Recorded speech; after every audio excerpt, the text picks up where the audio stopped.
Hello and welcome to Lincoln Christian Basketball. I'm Keith Miles along with Jeremy Hannes, and we've got a short JV game for you today. It's the Lincoln Christian girls against the Hastings St. Cecilia Hawkettes, and just a two-quarter game today. St. Cecilia just suiting up 7 for the JV game, so we'll have a couple of quarters of that, and then we will have our varsity boys and girls game coming up later.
Hello, my name is Brent Ailes, and I am honored to be the secondary principal at Lincoln Christian School and work with so many wonderful students, staff, and families.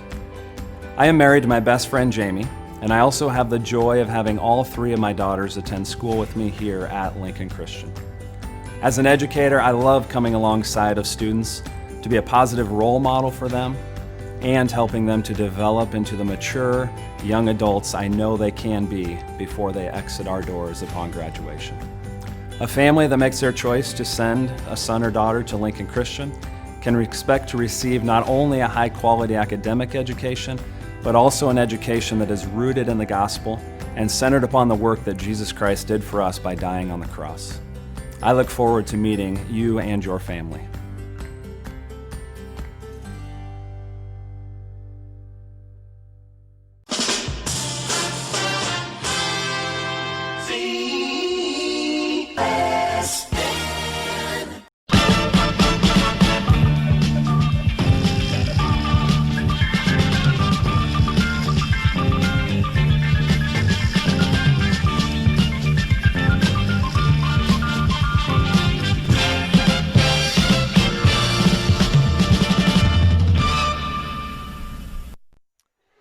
All right, here we go. The JV game tonight between Lincoln Christian and Hastings St. Cecilia. And Jeremy, on Thursday night, the JV team battled hard against Crete and came up just a little short.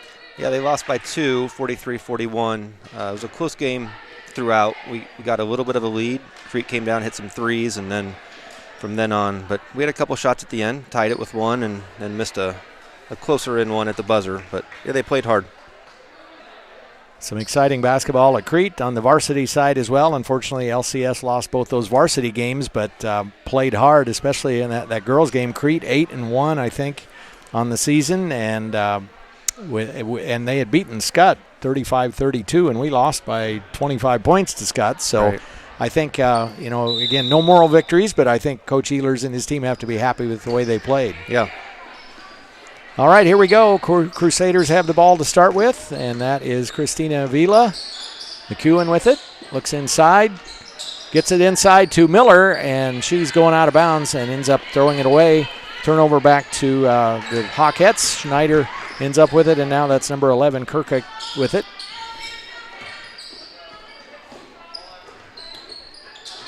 Crusaders in the man defense. That's Stritt. And ball tipped, but back to Cricket, and inside to Schneider, and she has to bring it back outside, and that is a 3 off the mark, and a rebound by Hannes. Pushing the ball down to Izzy. And a nice bounce pass to Avila. Her foot is on the line and just misses that one short. And then she gets a steal on the other end. Yeah, Katrina did a really good job against Crete with getting her hand in there, getting a lot of steals. She's good at that. And that's Lockridge back outside to McEwen.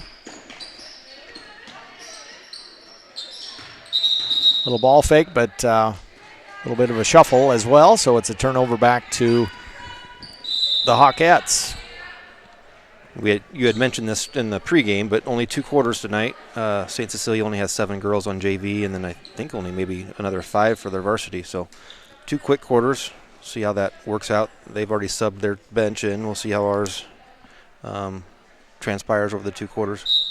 Yeah, no worries as far as how many quarters you play for any of these girls that are going to suit up for varsity, because there are only 2, because you can play, 6 total in a day if you're suiting up for both. I imagine we'll see some familiar faces for them in that varsity game. Yep. Yeah, they may not have a deep roster, but they're talented. They're 8-2, I think their varsity is on the season. Her kick drives, kicks over to an open look in the corner, and a missed shot by number 12, Demuth. Ball out of bounds to LCS. Yeah, St. Cecilia has had a strong girls team for a lot of years. I didn't look up their records, but I know they've been in the state tournament more times than not over the last 25 years. Right, yep, they have a good program. Good backdoor by Avery. And a little too high with the shot by McEwen on the floor. She's got it back now under the basket. Good job to get it out of there. Miller has it. Goes up and draws the foul. Interesting possession. Girls worked hard, had a couple chances there, and now Bree will be shooting 2 free throws. And Isabel McEwen, a good job to not get shoved out of bounds when she's standing right under the basket with the ball. Right. Or get a 3-second call. So kicked it out, got out of the lane, and Miller with the first point of the game. Eva Daniel is in now for LCS.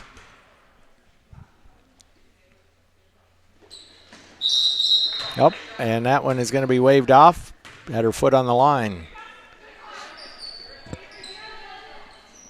No point there, but good free throw shooting by Bree. So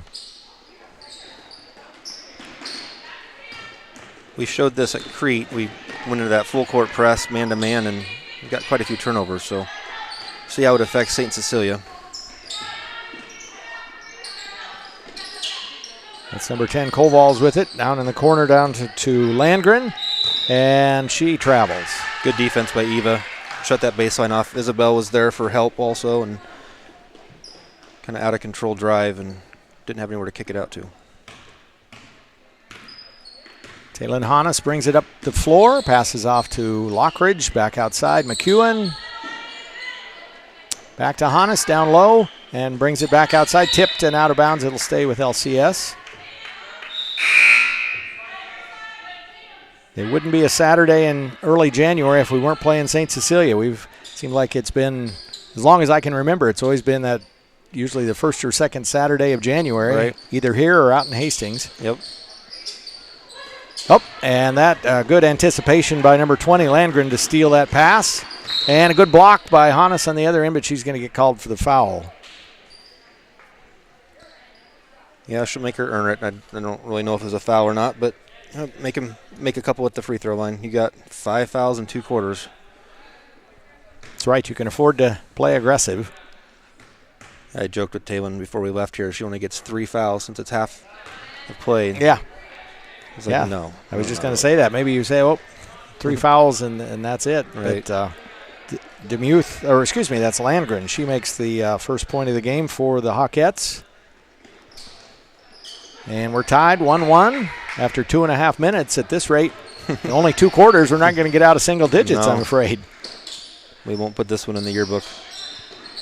Daniel for 3. Too strong off the back of the iron, but got her own long rebound, and that one's a long 2 and banks it in. I didn't hear her call bank, but it worked. No, whatever works. So Crusaders to go up by a score of 3-1.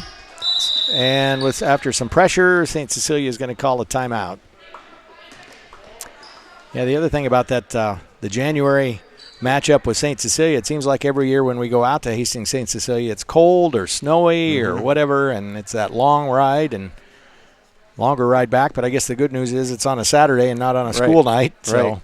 I don't remember, back when I was playing back in the mid-'90s, I don't remember having these early afternoon games. I think most of ours were still in the evening no matter what day it was on. So this is kind of nice. Gets the away team home and and kind of still has an evening for the kids to enjoy the weekend. Our longest road trips, I think, are probably Hastings St. Cecilia, Grand Island Central Catholic, and Kearney Catholic. And GICC is always on a Friday night, so it's not a school night. Kearney Catholic, though, has been on a Thursday night the last few years, but they've started that game a little early, and then they've done like the JV games at the same time as the varsity games, so at least you're not out there forever. Right. That's DeMuth with it. Over to Stritt. Looks inside. Schneider is open, and she scores. A little breakdown on the defense there to give her an open look. Yeah, we got a couple of new girls in there, and not sure if we manned up before, they came down to that possession. So it's always a struggle. You bring in a bunch of girls and then kind of forget who you're supposed to have. So, and then a turnover on the other end, pass up and over, and Van Ostrand unable to get it. Here's the pressure for the Crusaders.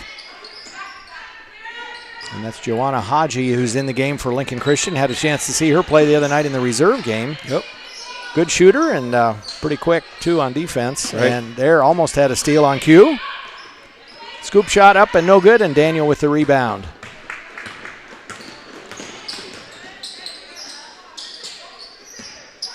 Here's Haji with it. Looks inside for Van Ostrand, and a good job to try to save it, but it goes out of bounds to St. Cecilia. Yeah, it's 2 straight possessions trying to get it into Sarah. One of them we just lettered way too much, and that one was off her hands. So we'll see. Katrina and then Autumn Brester is in for the first time today. That's Krikic in the front court. Landgren over to Schneider in the corner. Now Stritt drives back to Landgren. Crusaders clogging up the middle, not letting them get inside. Here comes a 3 on the way. That one's too long, and Van Ostrand with the rebound. Missed shot by Koval's.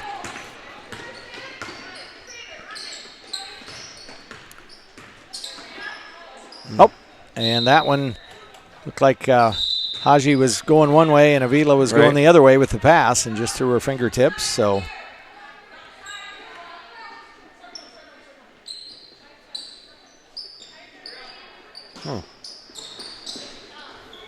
I've seen that sideline out of bounds play in younger years. I haven't seen it at this level.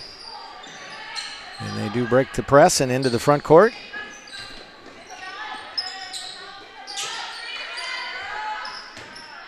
Sabatka back outside, and that shot misses. A 3 by DeMuth shot that one out of bounds to LCS. So again, the offensive struggles continue on both ends of the floor.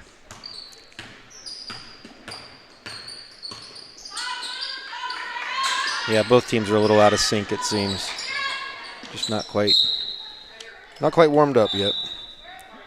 They don't have a whole lot of time to get warmed up, so hopefully the second quarter goes a little better than this for both teams. Miller and Lockridge are back in for LCS, so you only play in 2 quarters. I don't think you're going to necessarily wear down St. Cecilia, but we should have fresh legs the whole night, or afternoon, I should say.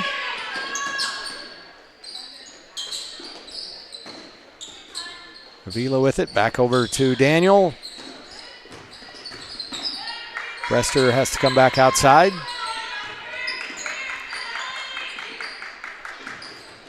And then there's a turnover. Trying to get the pass back to Autumn Brester and stolen by Koval's. Ball out of bounds, but there's going to be a foul call right before that on Daniel. Only our second foul, 3rd overall for both teams, so. Yeah, as we said, nobody's going to worry about foul trouble here in this game, but the thing you do worry about, you rack up too many fouls, you're going to put the other team on the line. So bounce inside, good double team, and ball on the floor, and Miller comes out of there with it. Good defense. Miller just was straight up with that. Yep. Oh, and that passes over Brester's head, and she bangs into the stage. Looks okay. Yeah, we get a good stop, and then that's second or third time that we just came down and had a quick turnover.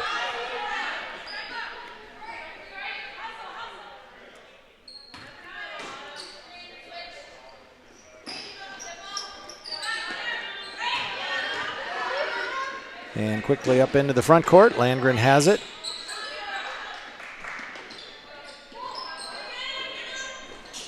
In the corner, Kirkuk, and she goes right up and misses, but she draws the foul. So good move to get around the defender and draws the contact. So she'll shoot free throws. Foul is on, looks like Daniel, I think. Yep, I think so. Yeah, it was a good move. She split the double team and with a crossover and then brought it back over, got fouled, and got a free throw to take the lead.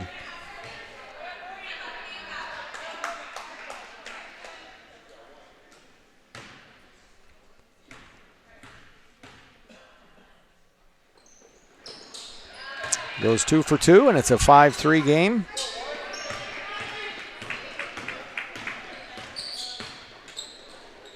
Inside the Lockridge, good position, but she was a little bit too far under. Gets her own rebound. Ball on the floor, and they're going to say St. Cecilia had it, but they were on the line. Yep, I think she had the ball in her right hand and left hand hit the blue. It was a good call. See what we can do on this inbounds play, see if we can get a layup.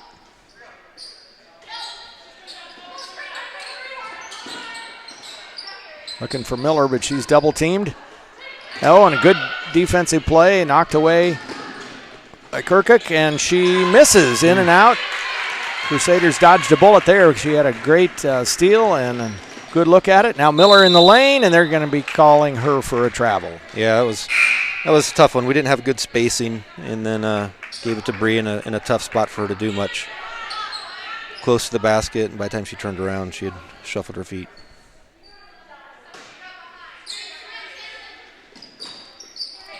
Crusaders, again, cold starting tonight after a good game. 2-point loss at Crete on Thursday night.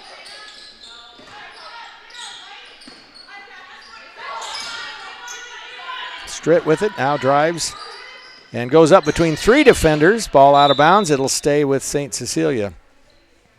That was good defense, straight up.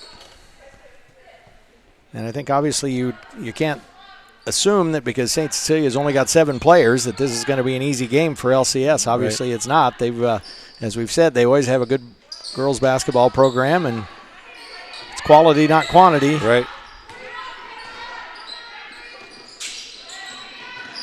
Kirkuk with it, drives baseline, is trapped, and fires it over, gets out of there with it. Now Stritt. Honest goes for the steal, doesn't get it, and Landgren goes up, draws the contact, and she'll shoot free throws. Let's see, I think they're going to call that on Miller. Looks like they've got maybe Isabel. Oh, yeah, that's right, yeah.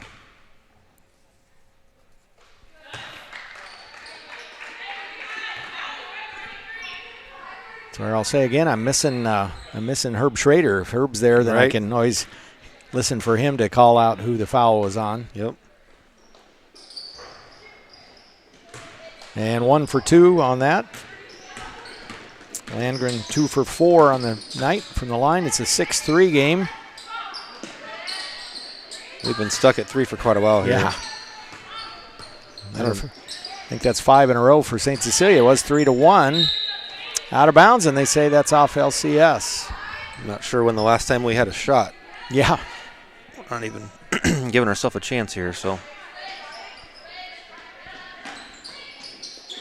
And McEwen gets a hand on it, but can't get the steal.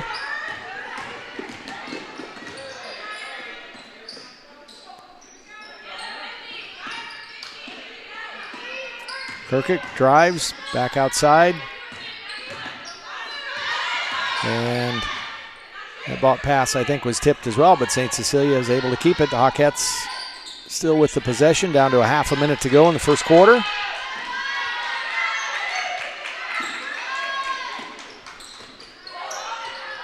And Avila, great steal, tipped it to herself, and Lincoln Christian will have another shot at it, and Hannes is going to go straight up and just misses. Couldn't have asked for a better look at it. No. There we go, Izzy. Yeah, that's going to stay with LCS.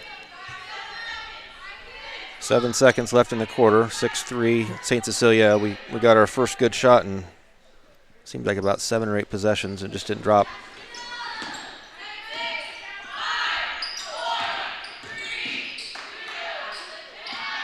And St. Cecilia is not going to get a shot off. No. So it's a 6-3 game. Crusaders struggled in that first quarter, but they're only down by 3. We'll be right back.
Back for the second and final quarter, and we actually just had a discussion here on our on-screen scoreboard. Should we show this as the fourth quarter since it's the last quarter, but we'll just leave 2 on there. Crusaders need to come out and step it up a notch offensively. Actually, defensively they played a pretty good first quarter. Right. Yeah, I think they maybe gave up 1 basket and the rest were free throws possibly. Yep, that's right. So, yeah, defense we're all right, and, we are getting doubled up, but it's, 1 possession. So, plenty of time. St. Cecilia will start with the alternating possession here in the quarter. Stritt drives, steps through the defenders. Nice move, and she scores the basket. Yeah, we came over to help, and we didn't close the gate. We let her go right through and get a layup. So, that's one thing with only playing 2 quarters. We don't want to let them get too far ahead. Right. McEwen holds it. Now back to Hannes outside. Crusaders looking inside, but St. Cecilia's got the middle clogged up pretty good. Hannes drives, comes back outside now. And gets fouled, goes down hard. She'll shoot free throws. Looks like she's going to be okay. So I hit her funny bone. So it's a lot of dribbling, which you don't want to see as a coach. But, when things aren't working out, sometimes you got to force the issue a little bit and try to get something up there. So you just got to make the free throws.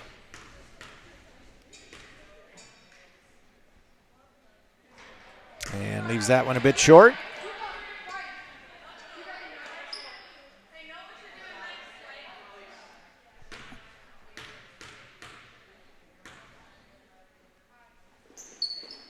And that one's in and out.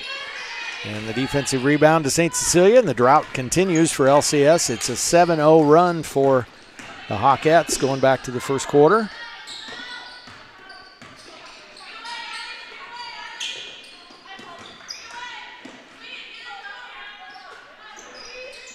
That's Sabatka with it.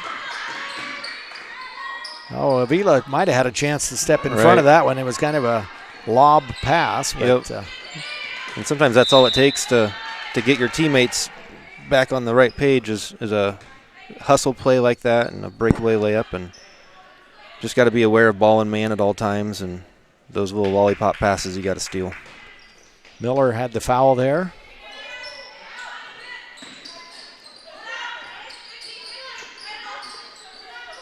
Cricket back outside, Stritt with it. Ball out of bounds. It'll stay with St. Cecilia. Good hands by Kat. Yep.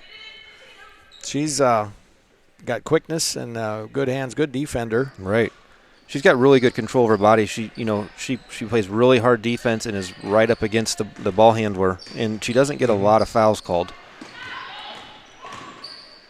And Stritt goes in, has it blocked, and ball on the floor, and finally Lincoln Christian comes out of there with it. So maybe we can use this for a little momentum shift here. inside trying to get it to Lockridge and stepped in front of it.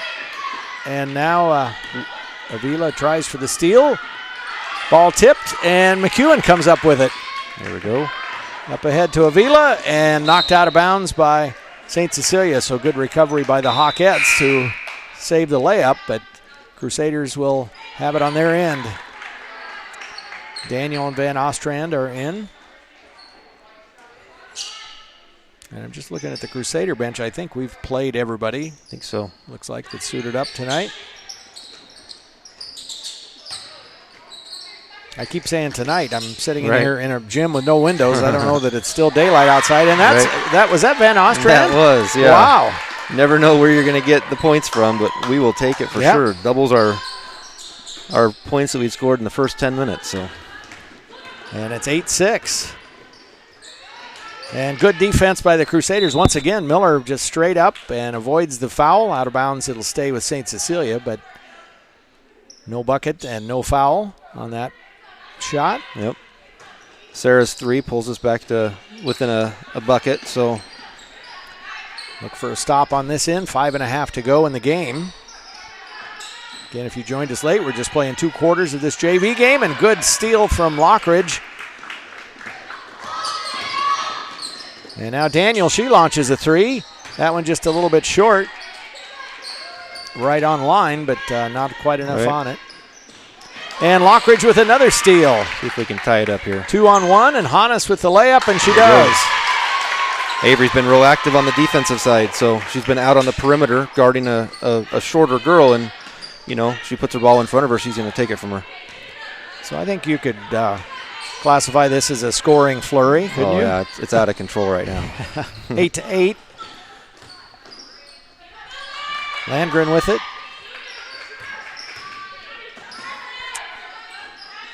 Over to Cricket. She's looking inside, but now over in the corner, and Landgren with a 3, and she hits it to give St. Cecilia the lead. Yep, good shot. Corner 3. Didn't get out on her, didn't get a high hand. Got to respect everybody. Whoop, they actually gave him 4 points on the gym scoreboard. I don't think we got a 4-point play just yet in the books. Yeah, not so much. Oh boy, that one is airmailed out of bounds, and it'll go back to St. Cecilia. Yeah, what was it? I watched the Harlem Globetrotters years ago. They had a thing on TV, and I think they had a spot way out toward the half-court line, and if you would hit it from there, you got a 4-point basket. Yep. Which, of course, those guys all could. Right, yeah. It was amazing how easily they made it look.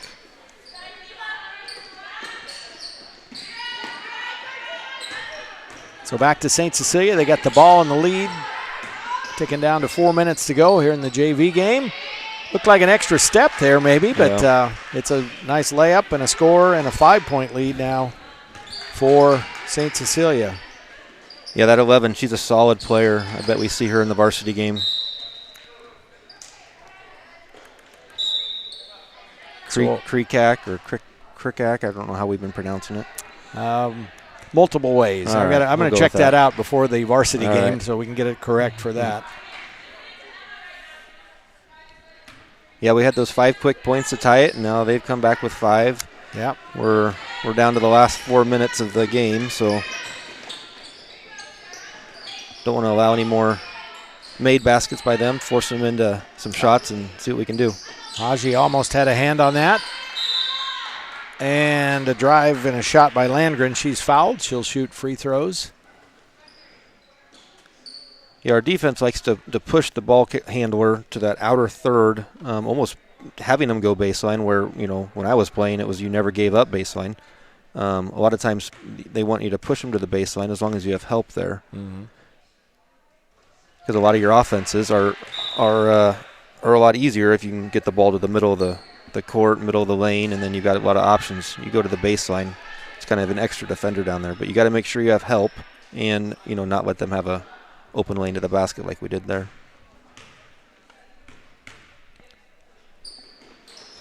And St. Cecilia with now a 7-point lead, so the Crusaders got a lot of work to do here in the last 3.5 minutes.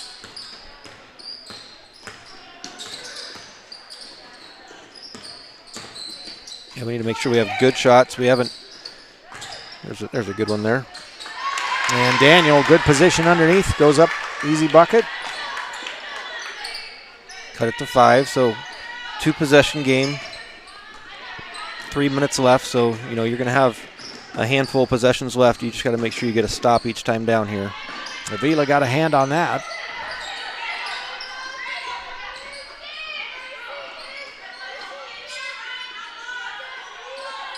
And of course, St. Cecilia is going to say, we're in no hurry. Right.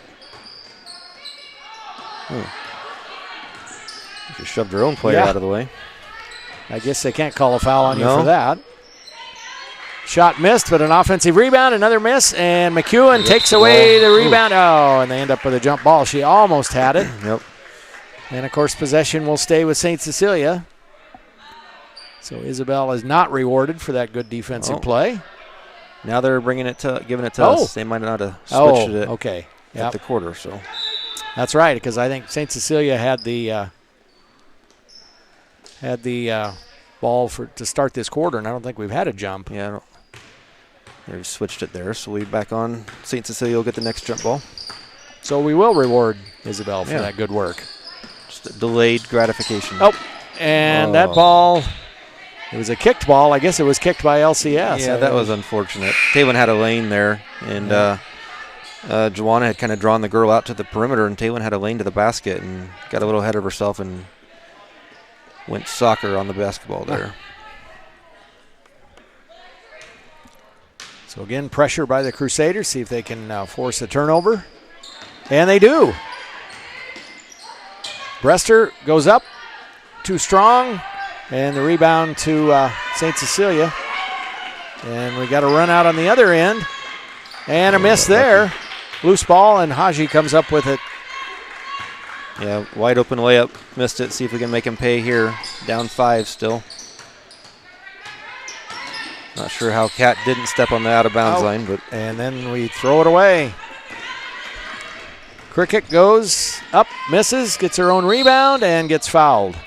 And that'll be, if they don't call it a shooting foul, I don't think it was, but it'd be 1-1. Haji with the foul. We've got a couple subs coming in here. 2 minutes left, down 5. We've got one last push. It's a 1-1, so they should be letting the subs in.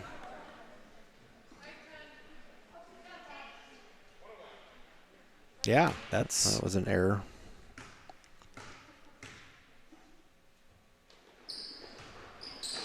That's unfortunate. And Haji, and she is now tied up. Yep. And unfortunately, now we're going to get the subs in, but we didn't want a stoppage that way. That little play there cost us a possession, so that's unfortunate on our side of things. But so just under 2 minutes to go. Crusaders down by 5. Missed 3, and so the Crusaders with a break there. A quick shot by St. Cecilia. They'll take care of the ball.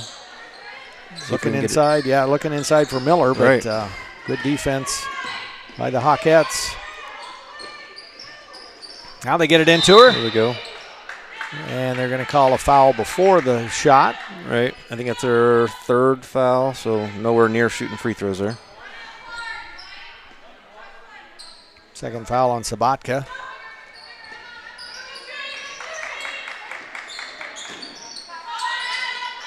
Avila down in the corner. Minute and a half. Hannes bounces to Lockridge. I don't think Avery was ready for that, but she ends up scoring. Right. I don't know how the ball got above the rim on that one, but had good spin on it and cut it to 3 with just a little over a minute left.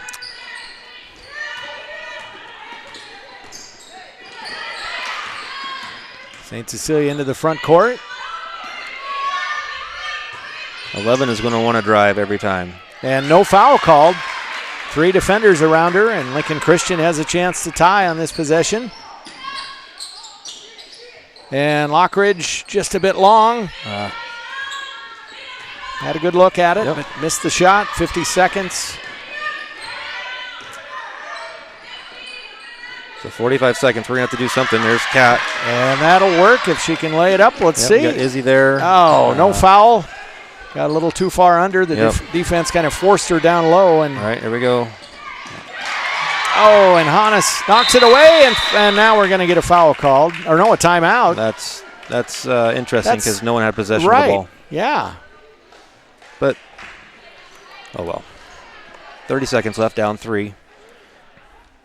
So at this point, I think, again, you go for the steal on the inbounds pass. If you don't get it, I'd say foul right away. Right. No, I agree. Try to stretch this thing out. Now, it's not. It's a little tough with JV teams. You don't know who's the good free throw shooter. You don't have stats to go look at to see who is and isn't. Although they've had, I would say, don't foul number 20, Landgren. She's hit 4 free throws in the game, and I think 11. Kirkuk was 2 for 2 in that first quarter. So. Yeah, if the roles were reversed and we only had the 3 fouls, that's a lot of fouls in 30 seconds to get them to the line. So, if nothing else, we're in the position where we go for the steal. If we don't get it, we do a quick foul, and then they're automatically shooting 1-on-1. We don't have to rerun that play 3 or 4 times. Yeah, that's where you can it really can bite you late in a game if you're behind and you haven't fouled much. Right.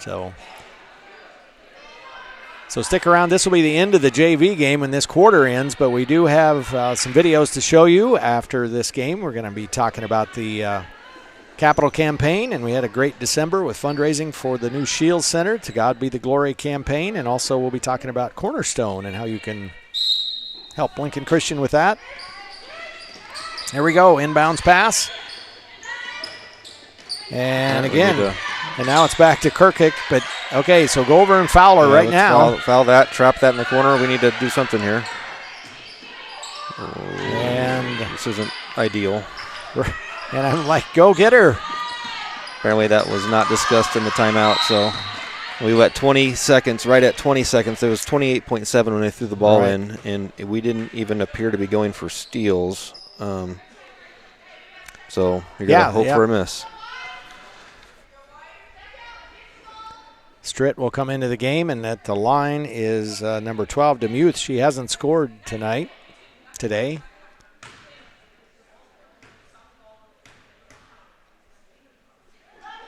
And that one's going to be long, and go get it. It's on the floor, and Avila is going to get to it. Call timeout. And they do, 2.8. There we go. So that was Avila's quickness was on demonstration there when 3 girls racing for that ball, and I think the other 2 had a step or 2 on her. Right, and she took off and got there first. Yep. So yeah, that was good. So in the Crete game, so they're going to put Autumn in here. So in the Crete game, what we did was Taylin threw the ball into Sarah, and Sarah's now in the game too, so we might try it again. Taylin throws the ball into Sarah on the sideline, and then Sarah gets it right back to Taylin. Taylin drives hard to the top of the key and kicks it to Autumn out on the far side for a 3. It was a play that was run beautifully, and it went well, and as a swish, and we tied the game. My guess is they try something similar to that. It's important that on that return pass to Taylin, she has to get inbounds, establish possession inbounds before the ball touches her again. But we got plenty of time. 2.8 seconds. That's a couple dribbles, a quick pass, and a shot, and see what can happen here. Plenty of time, but you still gotta be able to execute without a bobble of the ball or whatever. Yeah, that against Crete, it was a great play that they ran. It was a good play called by Joelle in the timeout, and they executed it. So the chances of that happening again, well, we might see here, but gave herself a chance. Katrina hustled. See what happens here. I don't know if we go to overtime if that counts as a quarter for St. Cecilia or what. Not sure I don't think it does. Okay. Normally in JV rules, if you go to overtime, that doesn't count. So, we got it. Oh, hold on. Don't throw the ball in. Don't tell them. We called a second timeout.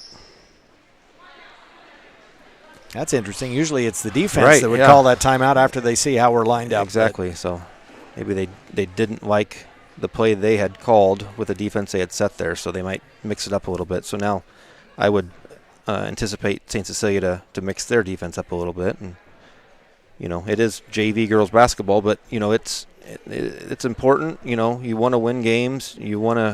This is a great opportunity. You can't really simulate this in practice as much as you try to. So this is good. You never know, end of the year on a varsity game or next year when these girls are a year older. they might be able to have a similar situation and fall back on how this worked out. Yep. Yeah, you're right. I mean, again, you can run plays like this in practice, but it's not the same as the pressure of a real game situation. Yep.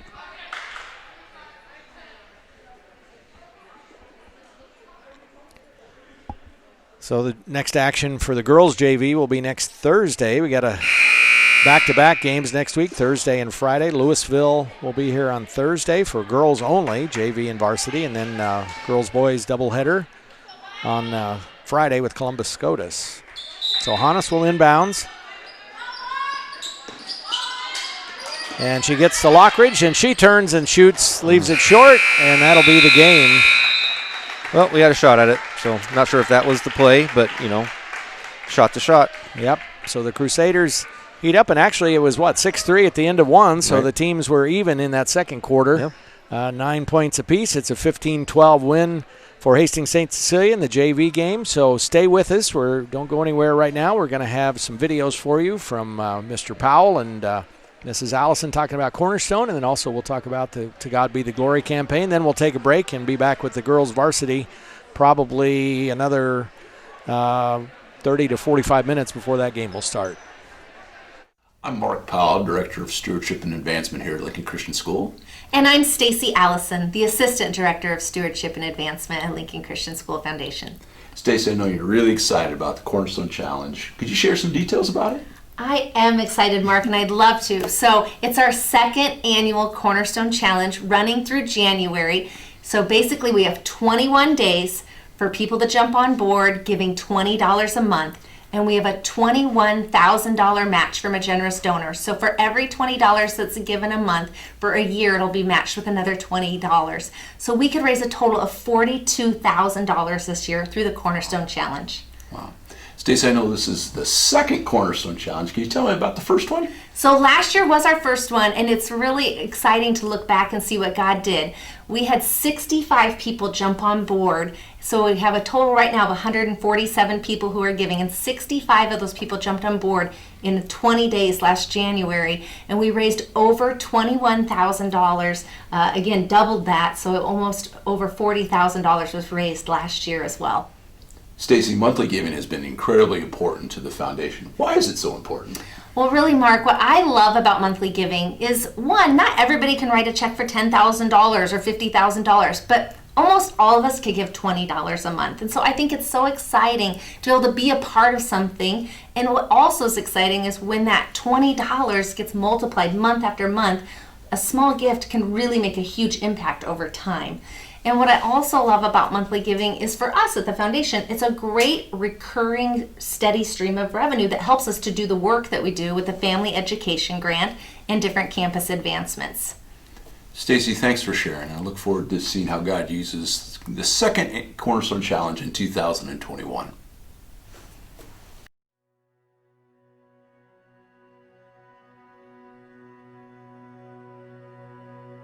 I love cheer. It's fun. I love getting all cute and putting on uniforms and having makeup done and hair. I'll be the first to admit, I love that kind of stuff. Those are important, but at the end of the day, the heart and the attitude and the transformation that can happen, it impacts their eternity, not just their here and now, but their forever. And that is so much more important to me. That is the most important thing to me right now in cheer. My name is Brittany Larson. I am the head cheerleading coach here at Lincoln Christian School, and this will be my second year. I also am an alumni. So as a freshman, you come and you're like, oh, what am I going to do? I have all these options. I could do this sport or this sport. And I was like, I'm not really a sport person. I like to watch them, but I'm not really super athletic. And so I thought, oh, cheerleading, I can land there. I can get involved with something. I don't remember it being a huge part of my life, but just something that I really enjoyed being a part of. I was proud to be a Crusader. I was proud to be part of the class that I was. I enjoyed dance. I enjoyed the community of girls. I just thought it would be a really fun thing to participate in and to spirit on our teams, which is fun for me. So I watched my daughter freshman year be a part of cheer. I went to all the games, I went to all her events, anything that I could. I'm like, I'm not gonna miss out on the 4 years of my daughter's life. And then the head cheer coach decided she was going to step down. And I immediately had this little stirring. I could invest in these women and bonus get to be alongside my daughter. Like, this would be great. I don't want to miss a single second of my kids' lives. I mean, I had 1 year of cheer essentially in my high school life. No, I felt completely inadequate. I had no dance experience, no cheer experience besides that. I'm not athletic. I've never coached. What am I thinking? How in the world am I going to learn very quickly, mind you, how to coach? I felt completely inadequate, totally inept for that position. I think the first year was a whirlwind, much like it is anytime you step into a new position at work or a new role of some kind. It was a complete whirlwind, and I needed my advisors to come and say, hey, how can I do this respectfully, lovingly, and yet create a culture that empowers these women to understand they are daughters of the King. And it's not just about the sport. It's about the transformation of hearts that we here at Lincoln Christian get to do and have the opportunity to do. And it's an investment into their life. Something that I want to make sure that I'm investing in these women is that they can have confidence in who they are as a daughter of the King. And I'm rooting for them. That's my whole goal, is to help them through life the same way I've been helped through life. I genuinely love and have loved every cheerleader that has walked through those doors that I have had the opportunity to impact. And I say it with emotion because it's true. And I'm so lucky and so fortunate to have the opportunity to love on them in cheer and outside of cheer. And it's relationship building, but it hasn't always been easy. And he has redeemed so many situations with these young women. It's an incredibly unique place to be, is to do fun things like cheerleading, but yet love and impact their eternity.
Hi, I'm Zach Cassavone, Superintendent at Lincoln Christian School. Thank you for joining us. I just want to share the exciting news that's happening around the capital campaign. As you've hopefully heard over the last several weeks, God has worked mightily in many ways, and we're about 2/3 the way to our goal of completing the fundraising for the Shills multi-purpose facility, which will include classrooms, 25,000 square foot of space for students for strength and conditioning, and multiple different activities. I would ask you, if you want to learn more about the project, that you would reach out to myself or Mark Powell, our Director of Development. We thank each and every one of you for your participation and the way you've been involved. Every gift matters, and your gift is going truly towards a life-changing education at Lincoln Christian School. Thank you.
What's up, Crusader Nation? This is Nick Orduna, and we just want to thank you for watching us this year on the Crusader Sports Network.